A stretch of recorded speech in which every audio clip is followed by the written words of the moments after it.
Makikita mo sa divisoryo na lesson, yung pagiging practical, yung pagiging paparaan, kung may problema kang ganyan, paano mo lulutasin yon. Parang dapat maikutan mo yung suliranin. Yun yung sabi ko na, huwag kang papara. Kaya gaya yun. Pwede na akong pumara, hindi ako makakolekta, pero pwede rin namang, naisip ko nga yung paraan na yun. Kaya parang gano'n yun, na-develop ko na yung style na yan. Galing, yan sa business. Basta huwag kang papara, basta may paraan yan. Isipin mo mabuti, may paraan yan. Isang certified public accountant si Manny. Sa Sisig Gores Velayo and Company, isa sa mga premiadong accounting firm sa bansa siya nagtrabaho pagka-graduate. Pero matapos ang ilang buwan, nag-resign siya. Sinubukan niya mag-deliver ng seafood sa mga restaurant. Isinabay niya rito ang pagkuha ng Masters in Business Administration o MBA sa UP. Nalugi ang kauna-unahan niyang business. Hindi ako nabayaran nung restaurant na mas malaki. Kaya bankrupt agad ako. Hindi sila yung Ubos ang kapital, napilitan si Manny mag-apply sa Private Development Corporation of the Philippines o PDCP. Sa bago niyang trabaho, parang nagbiro raw ang tadhana. na-discover niya, yung kantin na may utang sa kanya, yun ang kantin operator do sa building na pinagtatrabahuhan niya. So sabi niya, wow, makakasingil yata ako dito. Siningil ni Manny ang may-ari ng kantin. Humingi siya ng meal stubs bilang kabayaran sa kanyang pautang. Ikakain mo na lang. Binibenta ko yung seat sa kaopisina ko. Oo, 1.50. Binibigyan ko sila 20% discount. Naubos ko yun in a year, a year or two, na bawi ko lahat ng receivable. Yun ang naging puhunan ko ngayon. Nang makaipon, nag-resign ulit si Manny.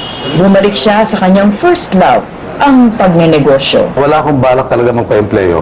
Ang tinitingnan ko, maski na nagtrabaho ko, tinitingnan ko yan na pansamantala. Talagang babalik at babalik ako sa business. Kung nag-fail ako doon, balik ulit. Noong 1975, bumili si Manny ng 2 reconditioned trucks gamit ang 10,000 pisong naipon niya mula sa meal stubs. Pumasok siya sa gravel and sand business. 7 taong binuno ng mag-asawa ang pagpapalaki ng kanilang negosyo. Siya yung nagmamarket, siya naniningil, siya nag-accounting. Ako yung nagpapabaon sa truck namin every morning. You have to wake up early kasi they have to go by 5 o'clock in the morning. Habang nagdi-deliver ng grab at buhangin sa mga developer ng bahay, parang nakatisod daw ng ginto si Manny sa kanyang natuklasan. Nag-observe ako eh. Alam ko pwede maliit na bahay. Pero mga developer, malalaking bahay ang gusto. Yun ang pinakinabangan ko yung aking karanasan sa Tondo, na maliit ang bahay. Walang pampuhunan, dumiskarte ulit si Manny. Nakakita ko ng isang developer na hindi maintindihan yung lote niya. Sabi ko, gusto niyo, bebenta ko yung lote niyo, tatayuan ko ng bahay, at akin ang tubo sa bahay, sa inyo tubo sa lote. Umayag naman siya dahil wala naman siyang benta. Nakikita ni Manny, moda yun sa Las Piñas noon. Bedroom community. Marami umuwi sa Las Piñas na mga nag-work sa Makati, sa Manila, dahil mura yung lupa. Kahit walang karanasan sa pagtatayo ng bahay, lakas loob na namuhunan si Manny sa bagong negosyo. Para madali maibenta, tinapyas niya ang karaniwang 240 square meter na bahay at ginawang 2 120 square meters. Ang unang-una kong buyer, OFW, si Mrs. Maghirang. Yun, kaya tanda-tanda ko yung pangalan nun. Reply lang eh. Pero Sa pangungontrata, nakagawa ng 33 bahay si Manny sa unang sabak niya. Kahit kakaibang sukat, parang hotcake raw na naibenta agad ang mga bahay. Dito natiyak ng mag-asawa ang formula. nangontrata ako. Nakita ko maganda tubo eh. Tsaka mabili yung maliit na bahay na ubus ka agad eh. So, yun ang unang taste of success. Yun ang una. Before that, marami tayong mga kabiguan muna. Tapos, yun, agresibo ka rin kasi ako eh. Doon mo na makikita yung sarap.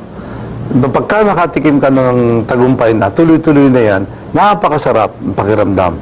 And yan, palaki ng palaki. 1982, itinayo ni Manny ang Fine Properties na gumagawa at nagbebenta ng mga house and lot.